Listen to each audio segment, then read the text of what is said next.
आज हम क्लास 8 की हिंदी की बुक में से चैप्टर 1 जो कि एक कविता है ध्वनि, इसे हम करेंगे। और इस कविता के कवि श्री सूर्यकांत त्रिपाठी निराला जी हैं। इस कविता में कवि ये कहना चाहते हैं कि ये जो जवान लोग अर्थात जो नई पीढ़ी है उन्हें आलस नहीं करना चाहिए, उन्हें मेहनत करनी चाहिए और हमेशा आगे बढ़ने की कोशिश करनी चाहिए। तो इस प्रकार की इस कविता की पहली कुछ पंक्तियां इस प्रकार हैं। अभी न होगा मेरा अंत, अभी अभी ही तो आया है मेरे वन में मृदुल बसंत, अभी न होगा मेरा अंत।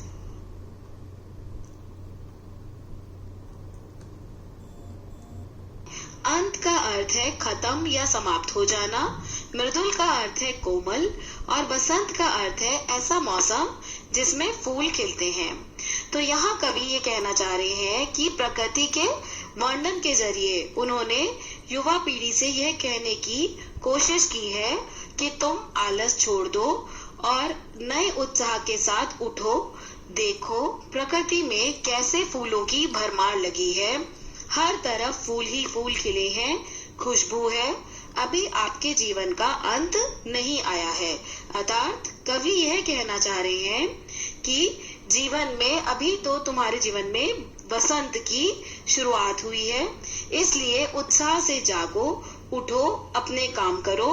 अपने जीवन अभी तुम्हारे जीवन में अंत नहीं आया है और बसंत रूपी यौवन जो है वो तुम्हारे जीवन में आया है।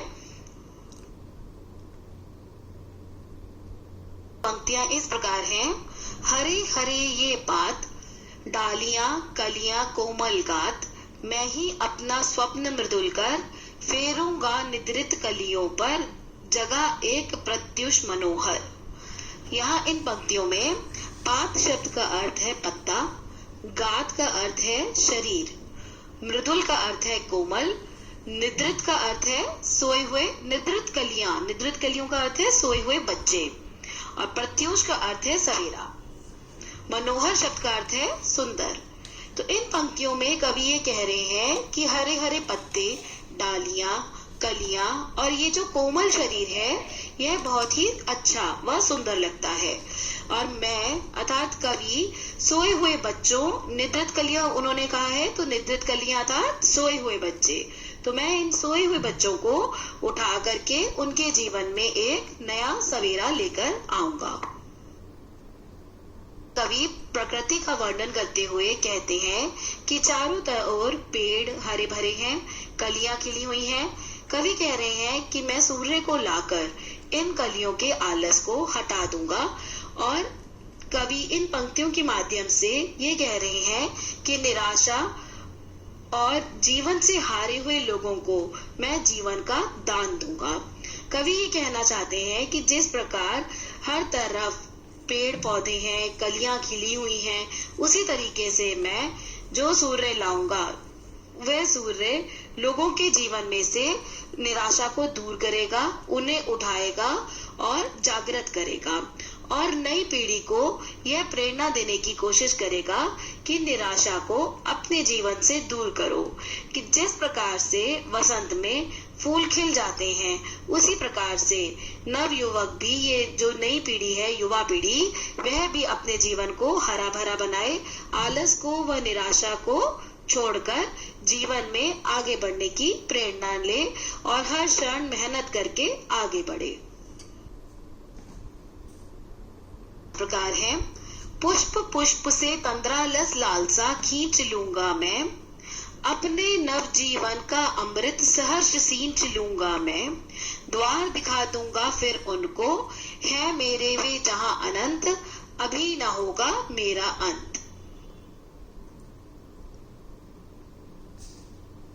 तंद्रालस का अर्थ है नींद में छाया हुआ आलस, लालसा का अर्थ है लालच, नव का अर्थ है नए, सहर्ष का अर्थ है खुशी, अमृत का अर्थ है सुधा या अच्छा, अनंत का अर्थ है कभी भी खत्म ना होने वाला।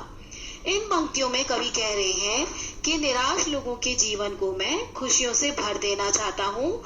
वे कह रहे हैं कि एक एक फूल से आलस को मैं खींच लूंगा। यहाँ फूल का अर्थ युवा पीढ़ी या नन्हे बच्चों से है कि एक एक बच्चे को उठाकर जब सूर्य निकलता है तो एक नई किरण आ जाती है, आलस दूर चला जाता है। तो उसी तरह से मैं एक एक फूल से आलस को खींच लूंगा, अर्थात आलस में पड़े हुए जो युवा लोग हैं उनके मन में मैं नए जीवन के अमृत की खुशियों को भर दूंगा। जो लोग परेशान हैं उनके जीवन में मैं नई रोशनी भर दूंगा। इस तरीके से वे युवकों के जीवन से आलस को दूर करना चाहते हैं। वे चाहते हैं कि युवा अपने जीवन में नई कलाएं सीखें और जीवन को प्रसन्नता पूर्वक आगे बढ़ाएं, दुखों को पार करके सुख पूर्वक अपने जीवन को जी सकें। कवि कहते हैं कि जो ईश्वर को प्राप्त करते हैं उनका अंत नहीं होता, बल्कि उनके जीवन की एक नई शुरुआत होती है। वे कहते हैं कि उसी तरह मेरा भी अंत नहीं होगा, मैं अपना अंत कभी भी नहीं होने दूंगा।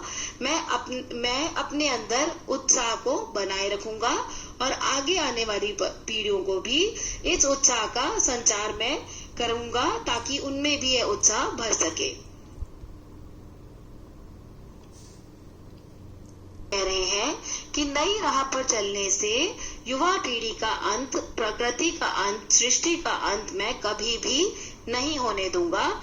अभी ना होगा मेरा अंत का अर्थ है कि जीवन की यही प्रेरणा है कि कुछ पाने का जो जज्बा है वही उसका अंत कभी भी अपने अंदर से नहीं होने देना, कि आपके अंदर हमेशा यह जज्बा बना रहे, यह प्रेरणा आपके अंदर हो कि आपको जीवन में आगे बढ़ना है, कुछ पाना है, उसका अंत आपको जीवन में निराशा को कभी भी अपने अंदर नहीं आने देना है और अपने अंदर इस जज्बे को हमेशा जिंदा रखना है।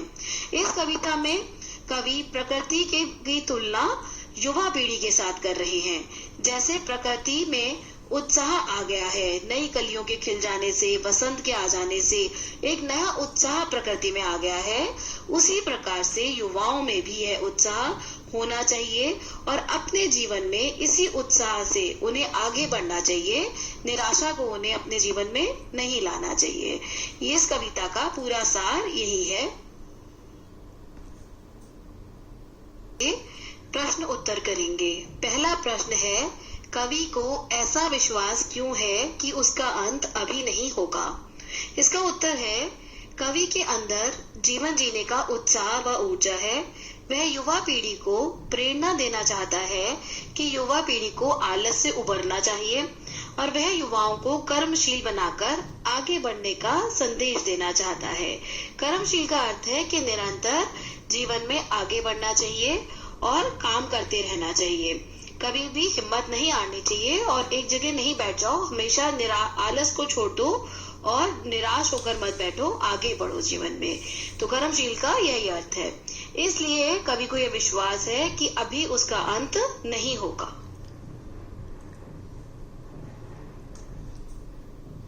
है, फूलों को अनंत तक विकसित करने के लिए कवि कौन सा प्रयास करता है? इसका उत्तर है कि फूलों को अनंत तक विकसित करने के लिए कवि उन्हें कलियों की स्थिति से निकालकर खिले हुए फूल बनाना चाहता है। कवि का मानना है कि उसके जीवन में वसंत आई है, इसलिए वह कलियों पर वासंती स्पर्श का हाथ फेरकर उन्हें खिला देगा। कवि युवा पीढ़ी को अपने काव्य के द्वारा अर्थात अपनी कविताओं से उत्साहित व उजागर करना चाहते हैं। वे चाहते हैं कि युवा आलस छोड़कर आगे बढ़ना सीखें और कवि अपनी रचना के द्वारा युवा पीढ़ी में एक जोश भरना चाहते हैं, जिससे वे प्रेरणा लेकर अपना समय व्यर्थ ना करें और जीवन में आगे बढ़ें। कवि पुष्पों की तंद्रा और आलस से दूर हटाने के लिए क्या करना चाहते हैं? इसका उत्तर इस प्रकार है, कवि पुष्पों की तंद्रा और आलस से दूर हटाने के लिए उन पर अपना हाथ फेरकर उन्हें जगाना चाहते हैं तथा कलियों को प्रभात के आने का संदेश देना चाहते हैं। यहाँ कलियां आलस में पड़े हुए युवकों का प्रतीक हैं। अतः कवि नींद में पड़े हुए युवकों को प्रेरित करके उनमें नए उत्कर्ष के स्वप्न को जगा देगा, उनके आलस को दूर भगा देगा और उनमें एक नए उत्साह का संचार कर देगा। प्रकार है, वसंत को ऋतुराज क्यों कहा जाता है, आपस में चर्चा कीजिए।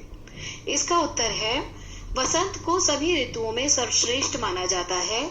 इस ऋतु में ना तो अधिक ठंड होती है, ना ही अधिक गर्मी होती है। पेड़ों पर नई कोकिलें आने लगती हैं, चारों ओर हरियाली छा जाती है, फूल खिलने लगते हैं, शीतल मंद हवा सबको मोहित कर देती है। इसलिए वसंत को ऋतुराज भी कहा जाता है। अब ये अध्याय पहला चैप्टर हमारा ध्वनि यही खत्म हो जाता है। इसके हमने सारे प्रश्न उत्तर भी अच्छे से कर लिए हैं।